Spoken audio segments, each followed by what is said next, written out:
സർക്കാർ സംവിധാനങ്ങളിലെ നെറികേടുകൾ ചൂണ്ടിക്കാണിക്കാൻ പോയാൽ എന്തായിരിക്കും അവസ്ഥ എന്നുള്ളത് ഡോക്ടർ ഹാരിസ് ചിറക്കലിൻ്റെ അനുഭവത്തിൽ നിന്ന് നമുക്ക് മനസ്സിലാക്കാൻ കഴിയുന്നതാണ്.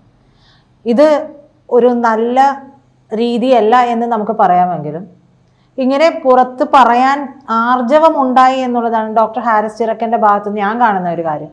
അദ്ദേഹം അതേ പാർട്ടി അനുഭാവിയാണ്, പാർട്ടി പ്രവർത്തകനാണ്, എന്നിട്ട് പോലും അദ്ദേഹം ക്ഷമകെട്ട് ഒരിക്കൽ പറയുകയാണ് ഇത്തരം കാര്യങ്ങൾ. ഈ കാര്യങ്ങൾ പറഞ്ഞപ്പോൾ അദ്ദേഹത്തിന് എന്ത് സംഭവിച്ചു? ഇല്ലാ കഥ മെനഞ്ഞ് അദ്ദേഹത്തെ പൂട്ടാനായിട്ടുള്ള തന്ത്രങ്ങൾ മെനയുകയാണ്.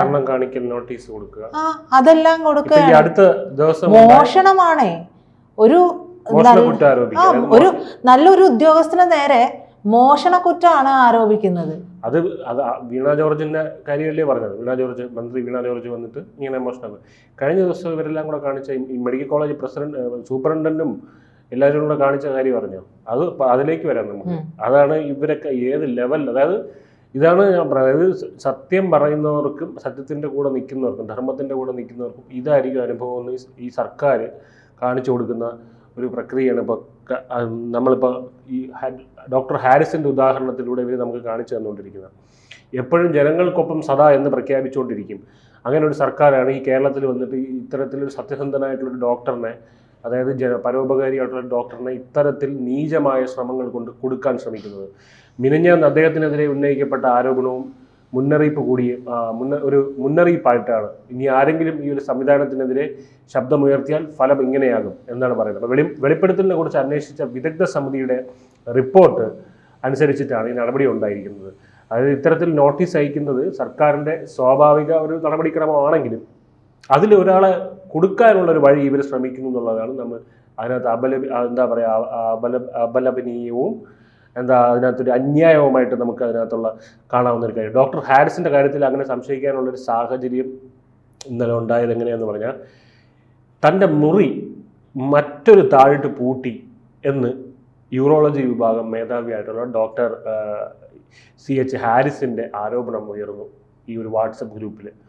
ആ ആരോപണത്തിന് പിന്നാലെ അതിൻ്റെ മറുപടിയായിട്ട് Thiruvananthapuram medical college principal doctor PK Jabbar രംഗത്ത് വന്നിരിക്കുകയാണ്. ഡോക്ടർ ഹാരിസിൻ്റെ ഓഫീസ് മുറി തുറന്നത് പരിശോധനയുടെ ഭാഗമായിട്ടാണെന്നും ഉത്തരവാദിത്തപ്പെട്ടവർ അല്ലാതെ മറ്റാരും മുറിയിൽ കയറിയിട്ടില്ലെന്നുമാണ് ഈ കള്ളന്മാർ പറയുന്നത്.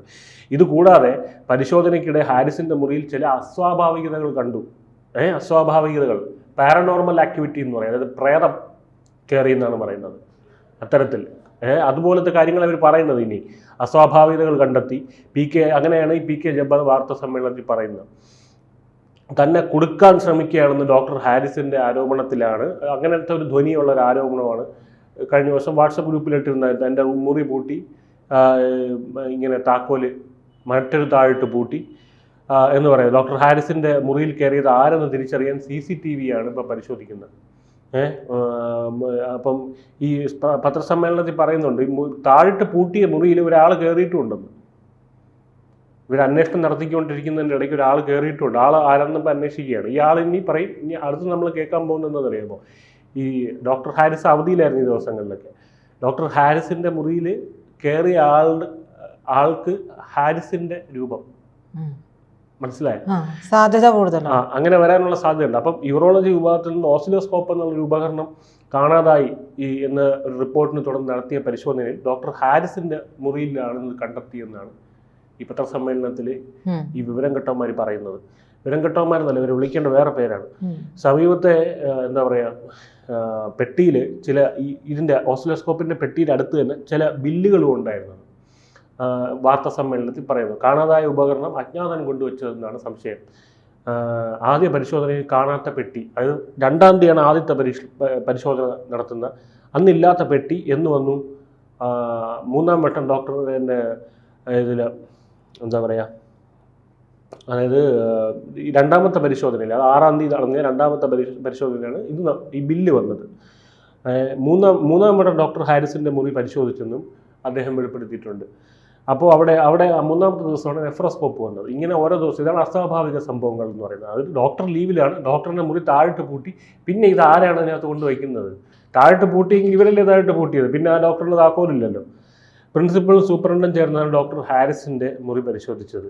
മെഡിക്കൽ കോളേജ് അധികൃതർക്കെതിരെ ഡോക്ടർമാരുടെ സംഘടനയായിട്ടുള്ള KGMSTA വാട്സപ്പ് ഗ്രൂപ്പിലാണ് ഡോക്ടർ ഹാരിസ് ചിറക്കൽ ഈ ആരോപണം, നേരത്തെ പറഞ്ഞ ആരോപണം, എൻ്റെ മുറി താഴിട്ട് പൂട്ടി, ഇവരുടെ ഉദ്ദേശം വേറെയാണെന്നുള്ള രീതിയിൽ പോസ്റ്റ് ഇങ്ങനെ ഇട്ടിരുന്നത്. അതായത് ഉപകരണ ഭാഗം കാണാതായി എന്ന ആക്ഷേപത്തിൽ ഡോക്ടറുടെ മുറി തുറന്ന് പരിശോധിച്ച അധികൃതർ മറ്റൊരു താഴിട്ട് പൂട്ടി, ഇതാണ് എന്നെ ഇതാണ് തന്നെ പ്രകോപിപ്പിച്ചെന്നുള്ള ധ്വനി വരുന്നൊരു പോസ്റ്റാണ്. 4-ാം തീയതി മുതൽ ഡോക്ടർ ഹാരിസ് അവധിയിലാണ്.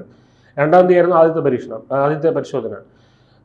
അപ്പോൾ ഡോക്ടറുടെ അസാന്നിധ്യത്തിൽ മെഡിക്കൽ കോളേജ് അധികൃതർ 2 തവണ ഡോക്ടറുടെ ഓഫീസ് പരിശോധിച്ചു. 6-ാം തീയതി പിന്നെ മറ്റൊരു തീയതി. ഇന്നലെ രാവിലെ പ്രിൻസിപ്പൽ സൂപ്രണ്ട് തുടങ്ങിയവർ ഓഫീസ് റൂമിലെത്തി. പരിശോധിച്ച ശേഷം മറ്റൊരു താഴ് ഇട്ട് റൂം പൂട്ടുകയും ചെയ്തു. തുടർന്നാണ് എന്തിനിങ്ങനെ ചെയ്തു എന്ന് അന്വേഷിക്കണമെന്ന് ആവശ്യപ്പെട്ട് ഡോക്ടർ ഹാരിസ് വാട്സപ്പ് ഗ്രൂപ്പിൽ സന്ദേശം പോസ്റ്റ് ചെയ്തത്. ഓഫീസ് മറ്റൊരു പൂട്ടി വ്യക്തിപരമായി ആക്രമിക്കാനും കൊടുക്കാനുമാണ് ഇവർ ശ്രമിക്കുന്നത്. അധികൃതരുടെ ലക്ഷ്യം വേറെയാണെന്നുള്ള തരത്തിൽ പോസ്റ്റ് ഡോക്ടർ ഹാരിസ് പറയുന്നു. ഡോക്ടർ ജബ്ബാറിനൊപ്പം ഉണ്ടായിരുന്ന medical college superintendent doctor Sunil കുമാറിനെ വാർത്താ സമ്മേളനത്തിനിടയിൽ, അതായത് ഈ വാർത്താ സമ്മേളനം നടക്കുന്നതിനിടയ്ക്ക്, ജബ്ബാറാണല്ലോ നടത്തുന്നത് പ്രിൻസിപ്പൾ, അപ്പോൾ അതിനിടയ്ക്ക് ഇദ്ദേഹത്തിൻ്റെ കൂടെ ഉണ്ടായിരുന്ന സുനിൽ കുമാറിനെ വാർത്താ സമ്മേളനത്തിനിടയ്ക്ക് ആരോ ഫോൺ വിളിച്ച് നിർദ്ദേശിച്ചതിനെ തുടർന്ന് അന്വേഷണ റിപ്പോർട്ട് മുഴുവൻ വായിക്കാൻ അദ്ദേഹം ഡോക്ടർ ജബ്ബാറിനോട് ആവശ്യപ്പെട്ടു. അങ്ങനെ എന്ത് ചെയ്തു? ഉപകരണം കാണാനില്ലെന്ന് വിദഗ്ധ സമിതി കണ്ടെത്തിയെന്നും വകുപ്പ് മേധാവിയായിട്ടുള്ള ഡോക്ടർ ഹാരിസ് ഇത് സമ്മതിച്ചുവെന്നും അന്വേഷണ റിപ്പോർട്ടിൽ നിന്ന് പ്രിൻസിപ്പൽ വായിച്ച് കേൾപ്പിക്കുകയാണ് മാധ്യമങ്ങൾക്ക്. അപ്പോൾ സൂപ്രണ്ടിൻ്റെ ഫോണിൻ്റെ മറുതലയ്ക്കിൽ ആരായിരുന്നു എന്ന് സംബന്ധിച്ച് പുറത്തിരുന്ന് വാർത്താ സമ്മേളനത്തിനെ കൺട്രോൾ ചെയ്യുന്നത് ആരായിരുന്നു എന്നുള്ളത് വലിയ വിവാദം ഉയർന്നിട്ടുണ്ട്. അതേസമയം കാണാതായ ഉപകരണത്തിൻ്റെ ഫോട്ടോ പോലെയുള്ളതല്ല ഹാരിസിൻ്റെ മുറിയിൽ കണ്ടെത്തിയ ഉപകരണമെന്ന് പ്രിൻസിപ്പൽ പറഞ്ഞു. പ്രിൻസിപ്പൽ തന്നെയാണ് പറയുന്നത്. അപ്പോൾ ഡോക്ടർ ഹാരിസിൻ്റെ മുറിയിൽ ഒരാൾ കടന്നു കയറുന്നത് CCTV കണ്ടതുകൊണ്ടാണ് പഴയ താഴ് മാറ്റി പുതിയ താഴിട്ട് പൂട്ടിയത് സൂപ്രണ്ട് ഡോക്ടർ സുനിൽകുമാർ പറയുന്നു. എന്നാൽ പൂട്ട് പൊളിച്ചിട്ടില്ല, താക്കോൽ ഉപയോഗിച്ചാണോ കയറിയിരുന്ന ദൃശ്യങ്ങളിൽ വ്യക്തമല്ലെന്നാണ് സൂപ്രണ്ട് പറയുന്നത്. തന്നെ കൊടുക്കാനും വ്യക്തിപരമായി ആക്രമിക്കാനും ബോധപൂർവം ശ്രമിക്കുകയാണെന്ന് ഡോക്ടർ ഹാരിസ് പരാതിപ്പെട്ടിരുന്നു. തൻ്റെ ഓഫീസ് മറ്റൊരു പൂട്ടിയ അധികൃതരുടെ ലക്ഷ്യം വേറെയാണ് എന്ന് അദ്ദേഹം ആരോപിച്ചു. ഇതിന് മറുപടിയായിട്ടാണ് പ്രിൻസിപ്പൽ വാർത്താ സമ്മേളനം വിളിച്ചു കൂട്ടിയത്. ഉപകരണം കാണാതായെന്ന കാര്യം വിദഗ്ധ സമിതിയാണ് കണ്ടെത്തിയത്, എന്നാൽ ഉപകരണം നഷ്ടപ്പെട്ടിട്ടില്ല എന്നും അത് ആശുപത്രിയിൽ തന്നെ ഉണ്ട് എന്നും ഡോക്ടർ ഹാരിസ് പറഞ്ഞിരുന്നു. ഡോക്ടർ ഹാരിസിൻ്റെ മുറിയിൽ നിന്ന് ഉപകരണം കണ്ടെത്തിയ സംഭവത്തിൽ അന്വേഷണം വേണമെന്ന് medical college principal PK Jabbar പറയുന്നു. അത് കാണാതായ ഉപകരണം എവിടെ നിന്ന് കണ്ടെത്തി? ഹാരിസിൻ്റെ മുറിയിൽ നിന്ന്. അതും പുതിയ ഉപകരണം. അതിൻ്റെ ബില്ലും സൈഡിൽ വെച്ചിട്ടുണ്ട്. ആദ്യത്തെ ദിവസം ബില്ലില്ലായിരുന്നു, 2ാമത്തെ ദിവസം പിന്നെയാണ് ബുദ്ധി വന്നത് ബില്ല് കൊണ്ട് വെച്ചപ്പോൾ ബില്ലും കൂടെ വച്ചാൽ അടിപൊളിയായിരിക്കും. 2ാമത്തെ ദിവസം ബില്ലും കൊണ്ട് വയ്ക്കുകയാണ്. ആര് ചട്ടലംഘനം നടത്തിയാലും അന്വേഷിക്കും. ഒരു ഉപകരണം കാണുന്നില്ല എന്ന് അന്വേഷണ സമിതി ഒരു ഉപകരണം കാണുന്നില്ല എന്ന് അന്വേഷണ സമിതി കണ്ടെത്തിയിരുന്നു. മികച്ച രീതിയിൽ പ്രവർത്തിക്കുന്ന സ്ഥാപനമാണ് തിരുവനന്തപുരം മെഡിക്കൽ കോളേജ്. ഒരു ചെറിയ പ്രശ്നത്തിൻ്റെ പേരിൽ അതിനെ സൽപ്പേര് കെടുത്ത് നടപടികൾ ഉണ്ടാക്കാൻ പാടില്ല. ഡോക്ടർ ഹാരിസ് ആത്മാർത്ഥമായി ജോലി ചെയ്യുന്ന ഡോക്ടറാണെന്ന് ആർക്കും സംശയമില്ല. അദ്ദേഹം ഒരു വിഷയം ഉന്നയിച്ച് സമൂഹ മാധ്യമത്തിൽ പോസ്റ്റ് ഇട്ടത് വലിയ വിവാദമാവുകയും അത് അന്വേഷിക്കാൻ സർക്കാർ സമിതി നിയോഗിക്കുകയും ചെയ്തു. പ്രഗത്ഭരായ ഡോക്ടർമാർ അടങ്ങുന്ന സമിതി അന്വേഷിച്ച് ശുപാർശകൾ നൽകി പ്രവർത്തനങ്ങൾ കൂടുതൽ കാര്യക്ഷമമാക്കണമെന്ന് ശുപാർശ നടപ്പിലാക്കിക്കൊണ്ടിരിക്കുകയാണ് എന്നും ഡോക്ടർ ജബ്ബാർ പറയുന്നു. യൂറോളജി വിഭാഗത്തിൽ ഒരു ഉപകരണം കാണാനില്ലെന്നുള്ള കാര്യവും സമിതി ചൂണ്ടിക്കാട്ടി. അതായത് വിശദ പരിശോധന വേണമെന്ന് തോന്നിയതിനാൽ ഇന്നലെ വീണ്ടും ഡോക്ടർ ഹാരിസിൻ്റെ ഓഫീസിലെത്തി doctor Saju, doctor Tony DME doctor ആദ്യം അറിയാമായിരിക്കുമല്ലോ. ആദ്യം ഇദ്ദേഹത്തിനെതിരെ ഹാരിസ് ഡോക്ടറിനെതിരെ പ്രസ് മീറ്റ് വിളിച്ച ആളാണ് ഈ ടോണി DME അടക്കമുള്ളവരാണ് ആദ്യ ഉദ്യോഗസ്ഥരാണ് ഈ അന്വേഷിക്കാൻ കൂട്ടുന്നത്. അപ്പം തലേന്ന് കണ്ട ചെറിയ പെട്ടിക്കൊപ്പം ഒരു വലിയ പെട്ടി അവിടെ ഉണ്ടായിരുന്നു. തലേ ദിവസം അത് പക്ഷേ ഉണ്ടായിരുന്നില്ല. അതിൽ ചില ബില്ലുകൾ ഉണ്ടായിരുന്നു. ഓഗസ്റ്റ് 2-ന് ഓസിലോസ്കോപ്പ് വാങ്ങിയതിൻ്റേതായിരുന്നു ബില്ല്. മറ്റൊരു പെട്ടിയിൽ നെഫ്രോസ്കോപ്പ് എന്ന ഉപകരണവും കണ്ടു.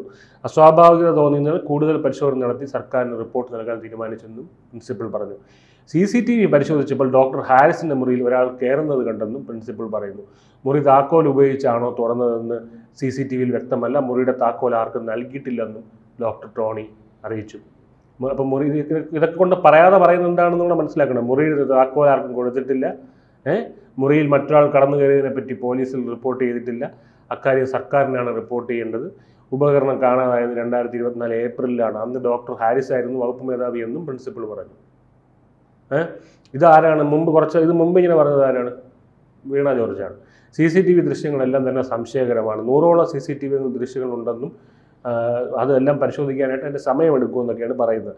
അപ്പോൾ എന്തായാലും പോലീസിൽ പരാതിപ്പെടുകയല്ല, സർക്കാരിന് റിപ്പോർട്ട് നൽകുകയാണ് തങ്ങളുടെ ഉത്തരവാദിത്വം എന്നാണ് പ്രിൻസിപ്പലും സൂപ്രണ്ടും പറയുന്നത്. പോലീസിൽ പരാതിപ്പെടണം, പോലീസിലാണ് പരാതിപ്പെടേണ്ടത്. ഒരു മോഷണമാണല്ലോ, സർക്കാരാണോ മോഷണ കുറ്റങ്ങൾക്ക് വന്ന് ഇവിടെ എടുക്കുന്നത്?